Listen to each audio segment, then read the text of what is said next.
Well, what's going on, YouTubers? Ladies and gentlemen, it's the Natural Born Gorilla, and welcome everyone to Impact Wrestling Review, the show from December 12th, 2020. They were taking place at the Skyway Studios, as always, in Nashville, Tennessee. Your commentators were Josh Matthews and Madison Rain, and this was on Impact Plus. Impact Plus presents Impact Final Resolution 2020. So, out of all the special events of Impact Plus. This has to be one of the most weakest builds, leading up to the one of the most weakest shows I've ever seen out of Impact Wrestling. And it's a damn shame. They could have done something where it tends to build up more of this whole thing with Tyrant Dreamer versus Larry D, Havoc and Nevaeh versus the Sea Stars, Tennille Dashwood and Kayla with a K versus Alicia Edwards and Eddie Edwards. Like I didn't care about that to begin with. The whole thing with Hernandez and Alaba with a lot of circumstances involved in that one, which we'll get to. Eric Young versus Rhino. The whole thing with the defeat Real Shit Challenge, where it tends to the Desi Shit Man, Real Shit Rajul, with his reign of being the Shit Division Champion. Which I was going to start that new thing where it tends that whole thing until something happens on the show. We'll get to it when we'll get to it when we get to it. Especially with the whole thing with Dion Perazzo versus Rosemary, where it could have been way better than what they gave us this during that week. Cara Anderson versus Ethan Page, and then the main event. And y'all know that situation with the whole main event with Rich Swan versus Chris Bay. Rich Swan versus Chris Bay, where it the whole build up of Chris Bay, which I know about a little bit about that, where I was upset with the way they built him up until we got to this point of this pay per view. I mean, not pay per view. This ain't a pay per view. It's one of those these Impact Plus events that is not pay per view. It's you know it's one of those type of shows. That sometimes they do sometimes in special occasions on their Access TV or on Twitch TV, whichever however you watch Impact Wrestling. Um, so there you go. Just want to talk about some minor notes, and the minor notes is that they plug Impact Hard to Kill. That's gonna be on. I can remember the date now. I gotta bring it up now. The date, but it's gonna be in January of the 16th of 2021. And they also plug something else here. They plug that's gonna be coming back on Impact Plus. It's gonna be Impact Genesis from January 9th, 2021. Of course, we gotta get out of this horrible year of 2020. So yeah, so that's basically it rotates the whole thing. Um, so I guess we can start right now. How the show open up? The show open up with a video package first of all, since the so-called build-up for Final Resolution, which does barely any build-ups at all, which was very disappointing. Especially with some matches, where you could enjoy these matches, where it seems to the talents that's going at each other, it could have been way more better than what they gave us, way more better, but they didn't do it, and it's a shame. It's unfortunate. It sucks. But let's get to it. We get to Tommy Dreamer versus Larry D. 11 minutes and 42 seconds it lasted in an old school rules match. If Tommy Dreamer wins, Larry D goes to jail. If Larry D loses, then if Larry D wins, excuse me, then Larry D is a free man. Basically, with the whole attempted murder of Johnny Bravo, that whole thing. So the match happens. It was an old school rules match when it involved weapons.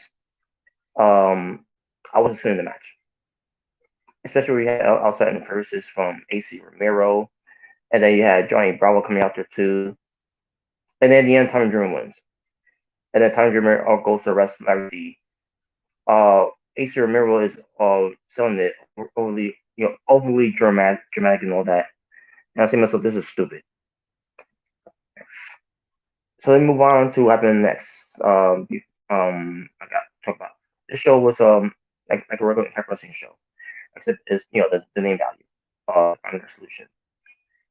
So let me see what happened at the word.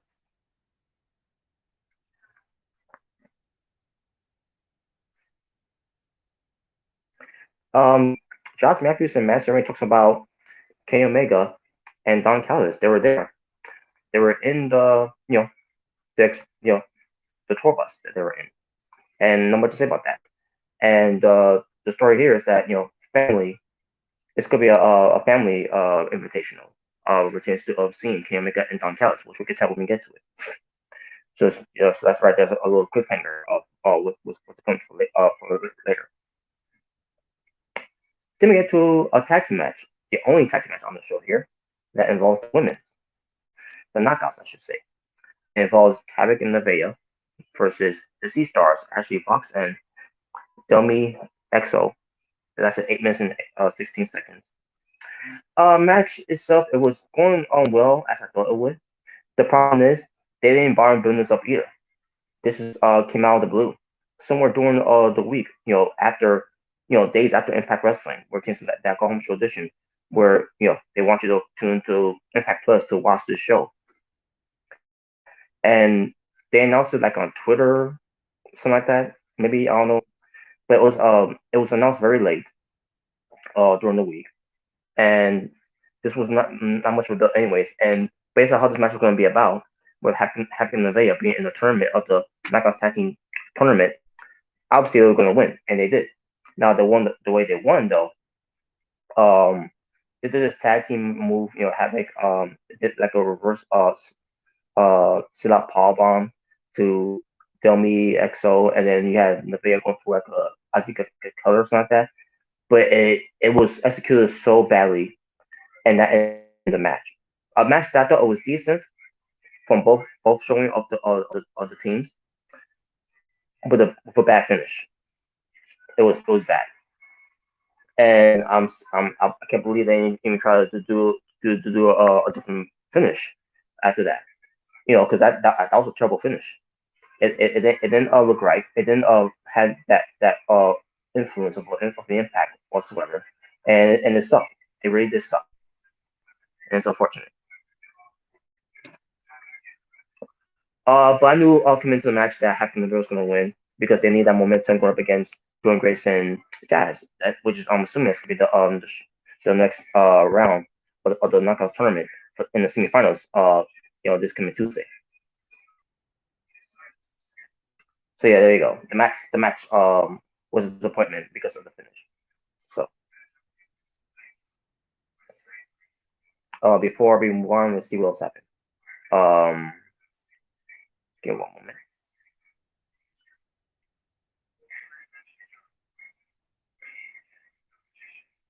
Oh yeah. So after the match, you got Kiera Hogan, who's in her referee outfit with those nice uh, tight skinny jeans. Well, she looks hot in it, by the way, because she is the hottest flame. But also, she's become something else, which we'll get to when we get to it. But yeah, we have Kiera Hogan in her referee shirt on, the way she wants to wear it, and those sexy jeans she's wearing, and she's with Tasha Steeles, who's also there, working to helping with the whole Palaba and Hernandez match with the Royal Money. And Tasha Steele says something about she's thinking about giving back the money to either Hernandez or Palaba. I don't remember who she said. I said, wait a minute, are you the Boricua badass, or you the Boricua soft ass? Like this ain't the Tasha Steele I know. She's not gonna just give the money back and all that because there might be trouble, which they end up being trouble. We'll get to when we get to it, which I thought was ridiculous. But we'll get to that when we get to it, man. But yeah, but Kim Hawkins basically was talking because he was Alvis and like saying, I thought you were the Puerto Rico bad and everything, blah blah blah and all that.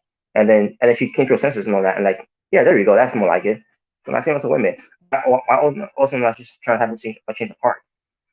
But yeah, but we'll get to that when we get to it. So she put the money in her fanny pack, the gold fanny pack. The real money that's been stolen, that's been hypertailing for months now. But yeah, but we'll get to that match when we get to it. That was the second. That was basically a segue to what happened later on. Give me a moment, folks. Gotta find the match. Okay, I found the match. Let me just I'll say this: the match was Tino Dashwood and Kill K defeating Alicia and Eddie Edwards in an intergender tag match lasting 8 minutes and 52 seconds with the distraction of Sammy Callahan is what led to the Alicia and Eddie Edwards losing the match. So yeah, and why I'm mentioning like that because I didn't watch the match that much. I didn't care for the match that much. If you see my live reactions, you know what I'm talking about. The match to me, I thought the match I didn't find any appeal in this match at all whatsoever, especially how they built it up to last minute on the show, from that Tuesday when they did the commercial edition, where the same show that Kenny Omega made his debut. But yeah, Sammy Callahan was the distraction of all this, and he comes out after the match was over and all that. But again with KO with a K and that's what winning the match.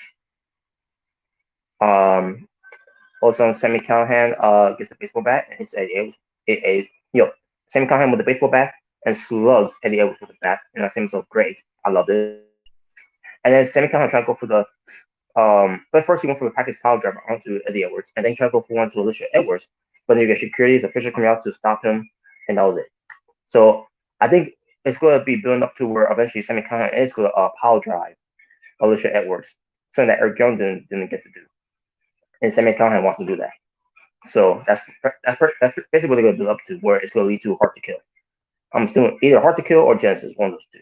But I'm assuming it's gonna build up all the way to Hard to Kill, where it tends to Eddie Edwards versus Sammy Callahan. Am I thrilled for that? Sort of. Because when you think about it, Sammy Callahan is the reason why Eddie Edwards is the way he is right now. As far as what tends to Alicia Edwards, I'm assuming it's gonna build up where Alicia Edwards is gonna get power drive by Sammy Callahan, and I think it's gonna have to lead to Genesis. Or maybe on the regular Impact Wrestling shows. Who knows? What with these people?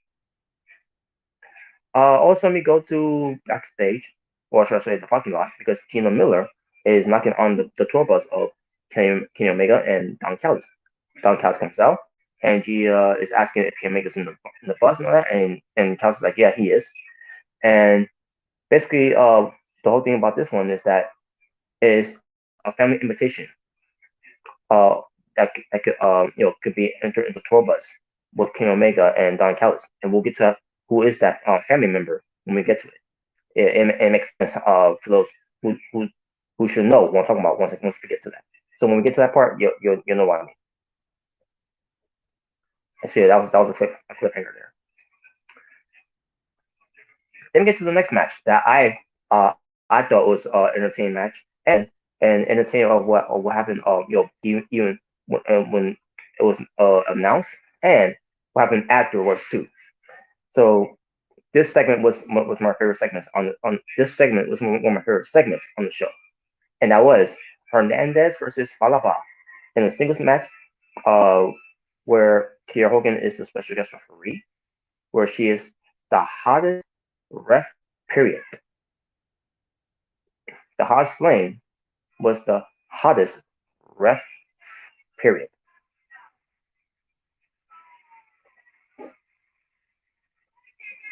And they had Tasha Steeles, who was the special guest ring announcer for the match. And I thought she did a great job as a ring announcer. And then the stipulation is whoever wins between Hernandez or Falaba, the money will be the royal money that was been stolen. Will go to the winner of this match, basically. So after 6 minutes and 21 seconds, the match is that. That's how long the match lasted. Now let's get to the let's see if it was written down here. I doubt it is, but yeah, Tasha Steeles, I thought she did a great job bringing out because Tasha Steeles, for those who don't know, um, wrestling is not just her best thing, uh, in terms of stepping into those ropes, but ring announcing is also the best thing, and talking, I should say, talking promos, is one of the best things that she does too. She's very underrated with that, and she showed a lot on here with her of a promo, which is her being a ring announcer for this match. I can't remember what she announced Hernandez when it comes to his style and how he represents himself. But when it comes to Falaba, she announced Falaba when it comes saying that he thinks that he's a panther, but really he's Winnie the Pooh, which I thought was hilarious. Like, wow, we got a Winnie the Pooh reference to towards Falaba. I thought that was funny, hilarious. So the match happens. Tasha Steelz rings the bell. The way that she rang it, it was awkward and everything. So the match happened. Kiera Hogan was doing a great job being a heel referee towards Falaba.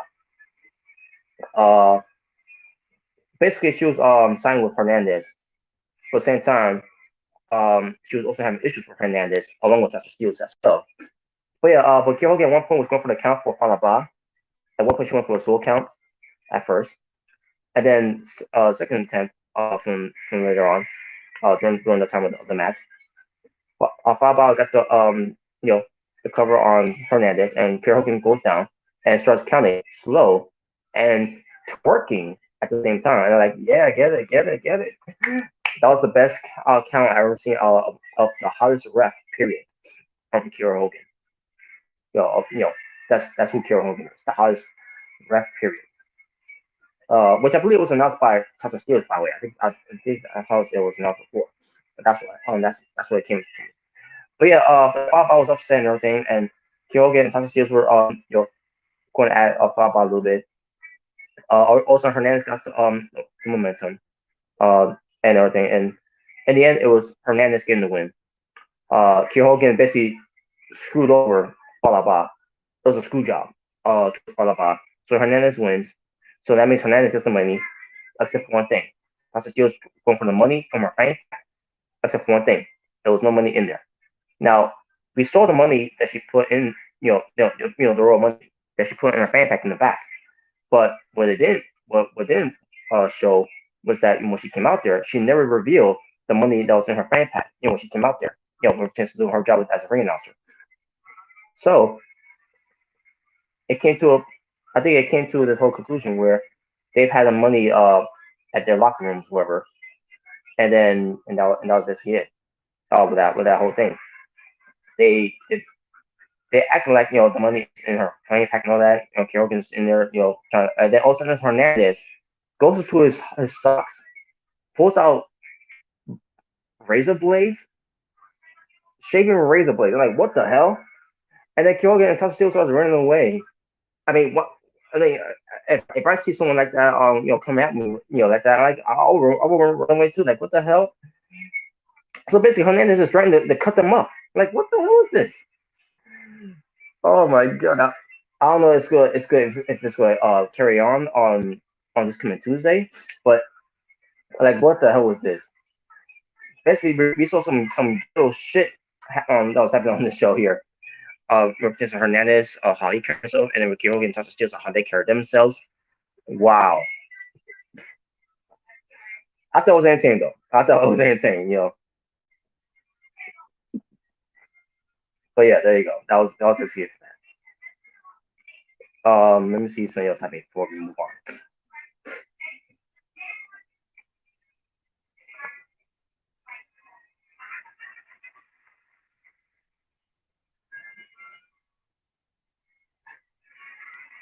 I'm going a little too far there.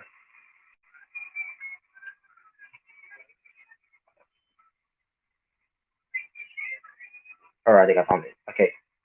So Chris Bay's being interviewed by Gia Miller, representing being ready against Rich Swann for the Impact World Championship title.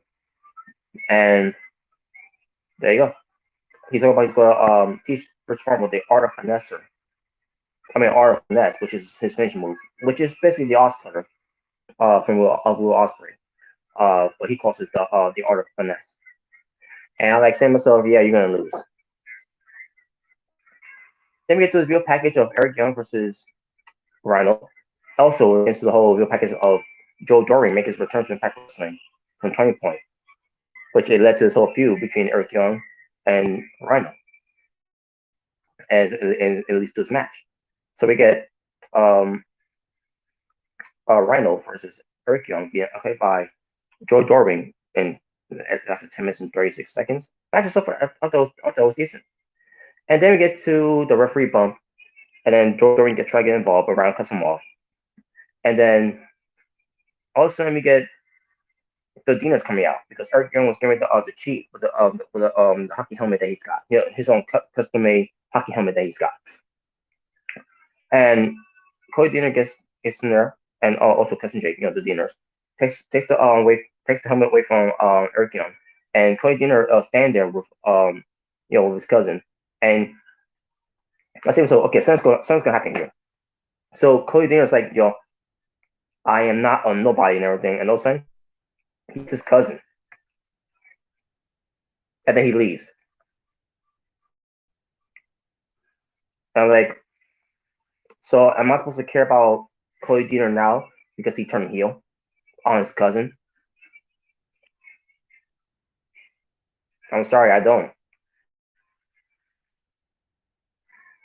I just don't. So in the end, Eric Young ends up cheating by being Reynolds, by him with the helmet, and got the win. So there you go. So I know this means that Cody is going to join along with Eric Young, and if that happens, that's going to be a letdown, and that's going to deflate of Eric Young's purpose of along with Joe Doring of this world does not belong to you, this world belongs to us mentality.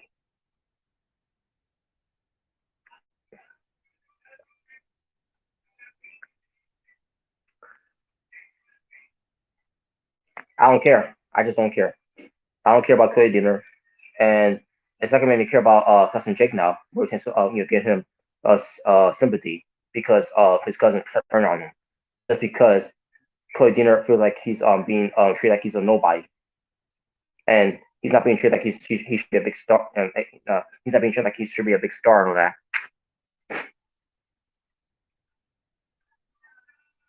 I don't know. I hate it. I don't like the direction they're going with. And it took away from the match though too. To be honest with you, it took away of the finish of the match. I don't care.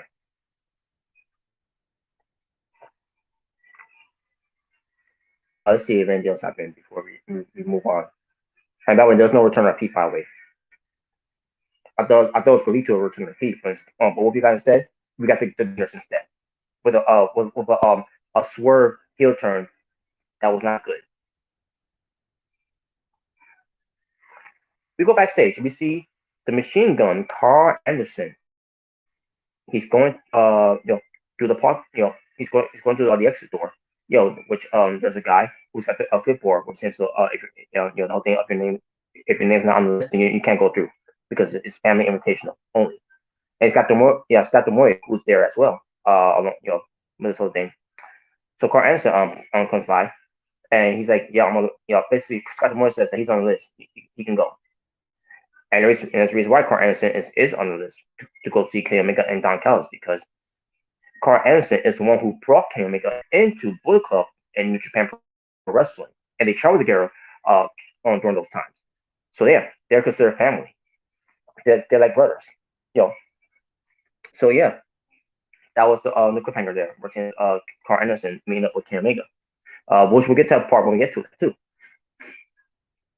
So then we get to the defeat Roll Shit challenge with the Shit Division champion, the Desi Shit Man, Roshit Raju.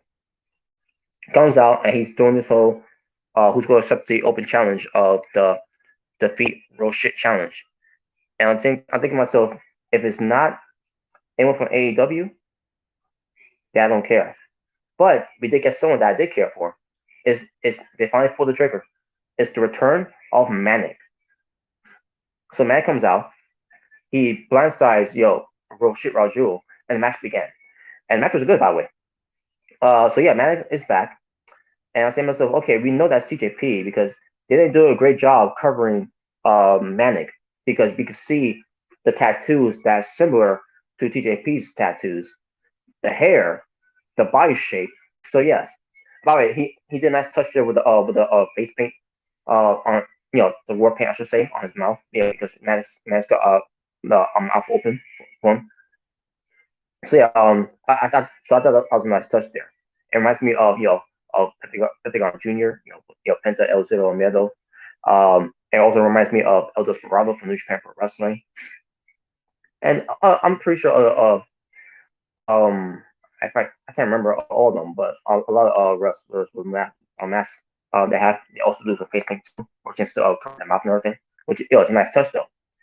But that's just good. That's just examples of it.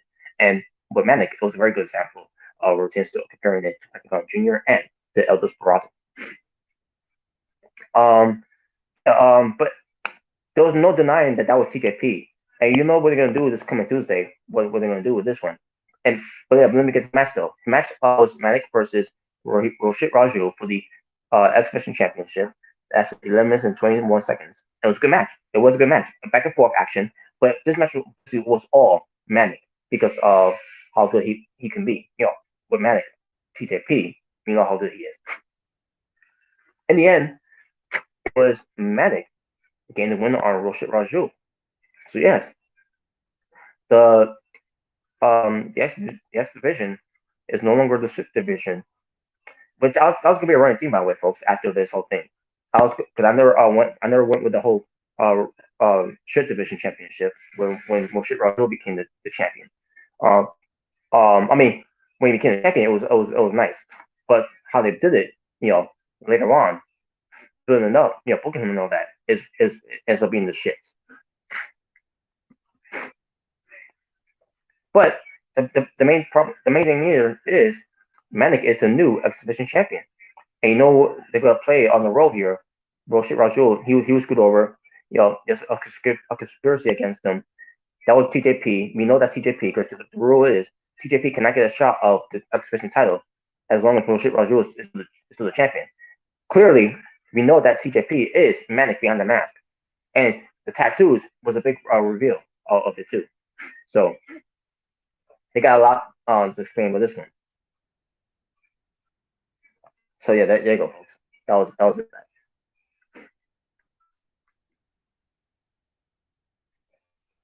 All right, let's see what's next. Oh yeah, then we get to Moose being interviewed by Gia Miller. Where Moose proposed that he's going to be there tonight. After the match between Rich Swann and Chris Bay. No matter who wins, he's got plans for the winners in the future. So yeah, there you go. That was good to get that. Then we get to the match that should have been built up way better than how they did it. Is for the Impact and Knockouts Championship. The Virtuosa, Peraza, to defend her Knockouts Championship. Being acclaimed by Kimberly against the Demon Assassin. Rosemary being acclaimed by Taya Valkyrie. It lasted 13 minutes and 14 seconds. Match itself was good. I love the chemistry of these two. The problem is they didn't even bother trying to build us up to make us care about this match that much. But we had some involvements of Kimberly and Ty Valkyrie was in there to help out too. Retains to also got involved a little bit too as well, which were Retains playing mind games with with Gian Perazzo. But yeah, man, that was pretty good. Um, and then we get to the finish where Gian Perazzo got her finishing move on her. The Got Style Driver, which I can't remember what it's called. I already drawing a blank of it. What it's called? Just give me one moment. Let me try to find it right now. Costa Nova, the Costa Nova, which is the God style power driver, and she gets to win. Now, obviously, um, the thing is, Rosemary Lucas is going to win there because she hit the red wedding, the F5. But when the referee is counting, Kimberly pulls the referee out, saving Gian Brasso of it, and that's what it led to Gian Brasso getting the win after that. So yeah, after the match, Kimberly was something Tyra Valkyrie, and then Tyra Valkyrie pushes down Kimberly, and then Gian Brasso goes after her, but then Gian Brasso out of the ring. So now they're setting up Tyra Valkyrie versus Kimberly, maybe this coming Tuesday. Who knows if they are or not.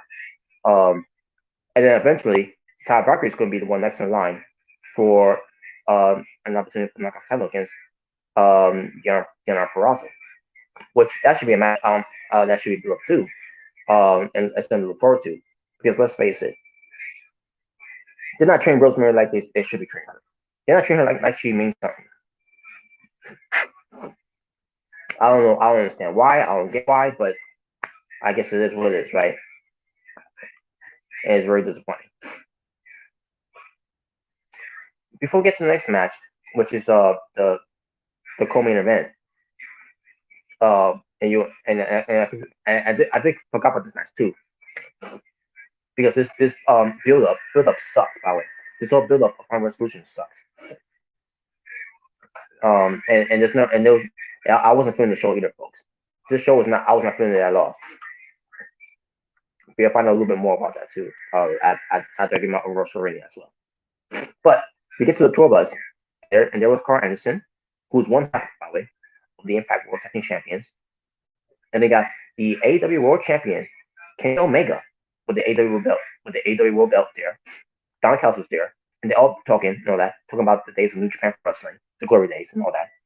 And then Carl Anderson said he's got a match now. He said he'll be back after his match. And Kenny Omega, basically was telling him, I think he's like egging him on to show him the machine gun Carl Anderson that he is. Just finish your match very quickly and then come back here and everything, blah blah blah. And by the way, they never showed us again, by the way, with Kenny Omega and Don Callis ever again. This is the final time they showed this. So yeah, but Kenny Omega was on the show. He was on the show. But yeah, Machine Gun Carl Anderson was like he was being made fun of for being mocked and all that. But he's like, and they came in and go, no, you know what I'm talking about, man. We're bros and everything. Reference to the Machine Gun Carl Anderson from the G1 from 2013 or whatever. We're thanking Machine Gun Carl Anderson that he's going this. I thought it was very dumb. So yeah, we did get that Carl Anderson against Ethan Page, which we'll get to when we get to it right now. So the match was Carl Anderson, or should I say, and they did the sound of the machine gun. Machine Gun Carl Anderson, kind of like what New Japan Wrestling does for Machine Gun Carl Anderson when he was there at the time. So yeah, Machine Gun Carl Anderson versus All Equal Ethan Page with Walking Weapon Josh Alexander at ringside. If Ethan Page wins, then the North will get an opportunity for a future Impact World Tag Team Championship match. And that's at 13 minutes and 17 seconds between the two. So yes, it went longer than I thought it would, but it was a good match though. Carl Anderson, he showed why he is the machine gun that he is from New Japan Pro Wrestling. Also, you also had Josh Alexander involved a little bit, just that one time, and then he tried to get involved again, and then Carl Anderson cut him off. But matches was pretty decent between the two, and in the end, it was Machine Gun Carl Anderson getting the win with the stun gun, and that was it. So that's it. The North is not getting an opportunity for the tag title shots in the future because Ethan Page dropped the ball. Go on, folks.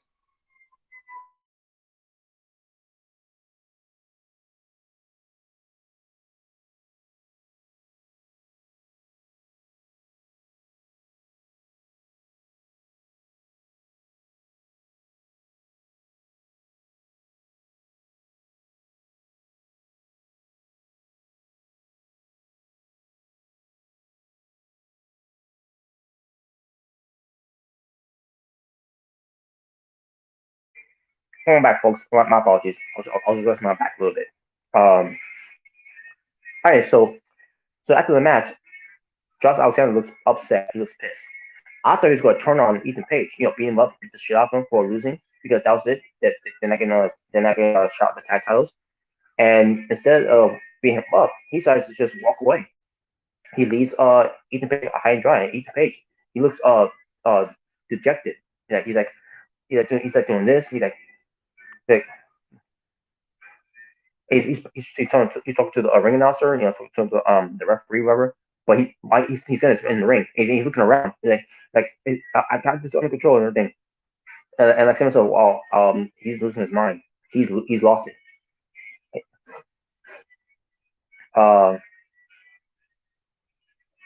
And yeah, that was it. Josh Alexander. I don't know if that means that's the end of the North. I hope not, because we still need to get the North versus the Motion Machine Guns match. Because Motion Machine Guns needs a revenge against the North. So yeah, we need to get that out of the way before they because if they're gonna break them up, fine, break them up. At this point, what I don't like it. I don't want that to happen, but that's what they want to do. So let's do the match first of the North versus Mostly Machine Guns. Have mostly Machine Guns get the revenge, and then you can break them up later after that. And there you go, problem solved.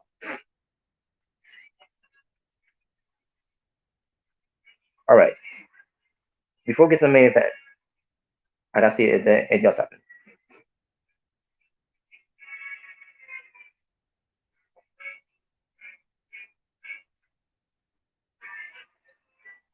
Okay, nothing else happened. All right, so they did a bill package for Rich Swann versus Chris Bay, and Chris Bay versus Rich Swann, where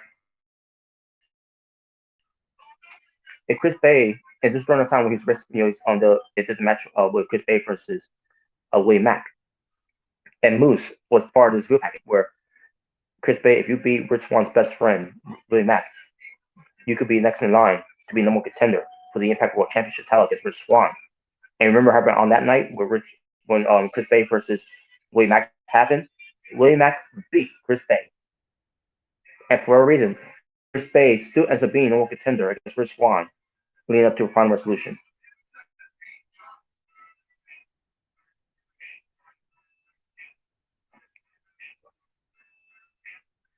I think it would have made more sense if Chris Bay would have beat Willie Mack, but they didn't do that. Instead, they made him look so weak, not so strong whatsoever. I don't care if they haven't beat up Rich Swann after the match. When Rich Swann came out there to help Willie Mack, because Moose came out there too during that whole time. The fact is that Chris Bay lost to Eddie Edwards, lost to Willie Mack, and then he couldn't even win the match on his, because you know it wasn't because of him, it was because of Moose taking out Willie Mack and everything. That tag team match that they had from this past Tuesday, where by this point it was last yeah, this past Tuesday, last Tuesday, what you want to say. But that tag team match that Rich Swann and Willie Mack had against Moose and Chris Bay, where Chris Bay got the win over Willie Mack. It was a tag team match. It doesn't mean shit because Moose not only he hits the lights off spear, his finishing move, but he also beats up Willie Mack like he did before to Willie Mack from the last two matches they had with Willie Mack, where Willie Mack was knocked out. He was TKO, and then Chris Bay got the win because of that. So basically, Moose did all the work, and Chris Bay just capitalized on the win on the dead lifeless body of Willie Mack. That doesn't make him look strong. So we get to this match between Rich Swann defending his Impact World Championship title against the Ultimate Finesser, Chris Bay. Match lasted 59 seconds, basically 20 minutes. The Impact World Championship, and match was good. It was a clean finish. Rich Swann wins. Like I knew he would. It was a great match. Great match. But I knew who was going to win the match, and Rich Swann won the match. After the match, Moose came out. He confronts Rich Swann, and Rich Swann was getting ready to fight Moose, but Moose didn't want to fight him. Instead, he took the Impact World belt, give it to Rich Swann. Moose stares him down, and that was it. He walks away, and that was it. So yeah, the match they're going to be doing is Rich Swann versus Moose. I think they're going to do a unification match to unify the TNA World Heavyweight Championship belt that Moose got and the Impact World Championship title on that Rich Swann got.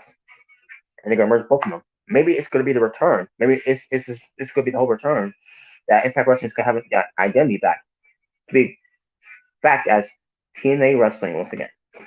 Maybe. No. Maybe the merge, the merge of calling it TNA Impact Wrestling. I don't know.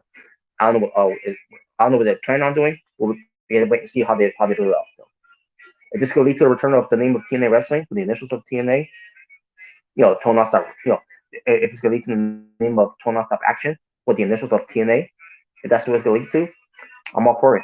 But if it's not, then what's the point of it? What was the point of doing all this?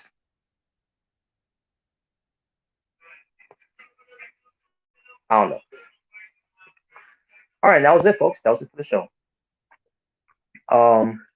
Before we get to the overall show rating show, I got to do the the moments of my highlights of the night. So give me one moment. All right, here we go. Swerve of the night will have to be that bad swerve of Cody Deaner turning on his cousin Jake. I thought that was bad. Shock of the night. Um, well, it's actually the shock of the night is Manic with shock of the night because I was not expecting Manic. I was expecting someone else and all that. So I don't know. But hey, that was a good shock though. Even though it made no sense though either because because you know that TJP. So moment of the night is Manic. Winning the X Championship title, taken away from Raju because his reign was shit. Let's just call that it was shit. It was book shit. It was tree like shit. It was just the shit.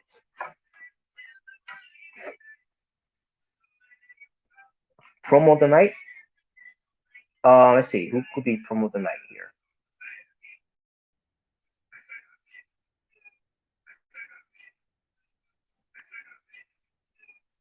Hmm.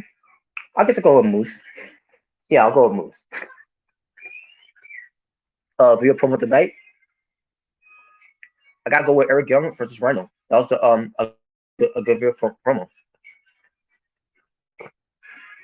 I would say the World Championship match, but no, I'm not going with that because for one thing, it was very predictable, and I didn't like it because it didn't make Chris Bay look strong at all.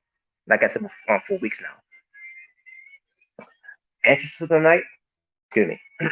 Entrance of the night, Rich Swan, with things to the Blaze jacket he had and everything. Um, so yeah, Rich Swan gets entrance of the night. Performance of the night, I gotta go with Chris Bay. Chris Bay, he had a very good performance in the match against Rich Swan. Unfortunately, he came up short, but he gets the performance of the night. Move of the night, I gotta go with let's see.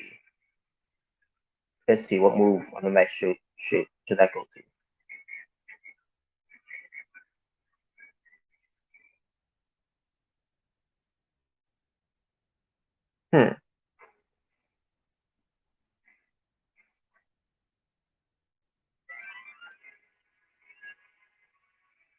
Okay, move of the night had to be Rich Swan's cartwheel Phoenix splash that he did, which it was nice the way he did it too.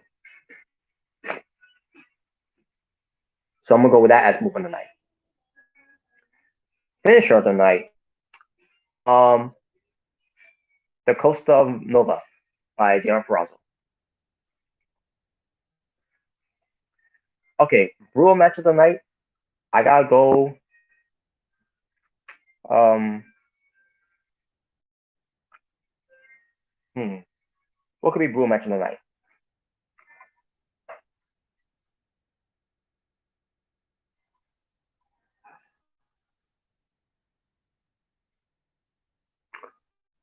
I do not want to go in that old school rules match because I really wasn't into it.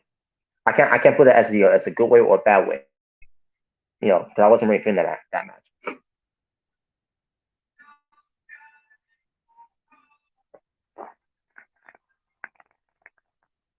Hmm, this is a tough one.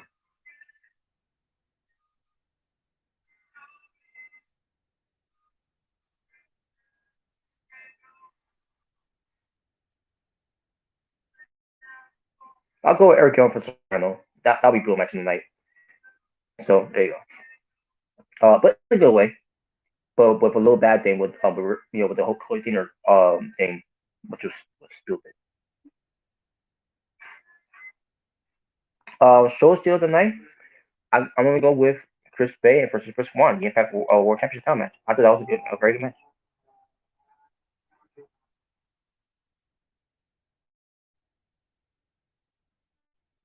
And match of the night. Match of the night, we'll have to go with Jan Brazo versus Rosemary for the Impact Knockouts Championship.